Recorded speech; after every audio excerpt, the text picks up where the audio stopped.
இப்போ ஜிபேயில் ஒரு புதிய அப்டேட் வந்திருக்கு.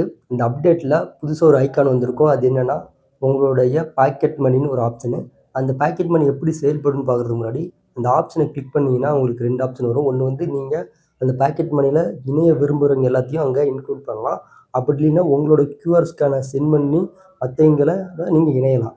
இப்படி இணையறது மூலம் இதில என்ன பெனிஃபிட் இருக்குன்னா, ஒண்ணு என்னன்னா, உங்க குடும்ப உறுப்பினர்களோட யாராச்சும் இணைஞ்சீங்கன்னா, அவங்களோட நீங்க மாதந்தோறும் இவ்வளோ குறிப்பிட்ட அமௌண்ட் மட்டும் மத்தவங்களோட ஷேர் பண்ணிக்குவீங்க. அதுவும் உங்க பேங்க் அக்கவுண்டோட கனெக்ட் ஆகிருக்கும். ஏன்னா, நீங்க தான் அவங்கள இணைக்கிறீங்க. தென் அந்த குறிப்பிட்ட அமௌண்ட் காலியான பிறகு மீதி அமௌண்ட் எடுக்க முற்படும்போது உங்களோட பாஸ்வேர்டு கேட்கும். உங்ககிட்டருந்து அனுமதி பெற்ற பிறகு தான் மீதி அமௌண்ட்ல எடுக்க முடியும். அது மட்டும் இல்லாம, இந்த அம்சம் வந்ததுலேருந்து நீங்க இத கேன்சல் பண்றதுக்கு அதே பொசிஷன்ல போய் நீங்க யுபிஐ சர்க்கிள்னு ஆப்ஷன கிளிக் பண்ணீங்கன்னா மட்டும் போதும். அதில சில பல தெளிவான டீடெயில் குடுத்துருப்பாங்க. இது ஒரு விஷயம் என்னன்னா, இதில தனிப்பட்ட வாலெட் இருக்குமா? இல்ல டைரக்ட்டா உங்க பேங்க் அக்கவுண்ட்லேருந்து அமௌண்ட் எடுப்பாங்கன்னு தெரியல. அத மட்டும் நீங்க ஒரு வாட்டி செக் பண்ணி எனக்கு கமெண்ட்ல மென்ஷன் பண்ணிருங்க. மத்தவங்களுக்கு ஹெல்ப்ஃபுல்லா இருக்கும்.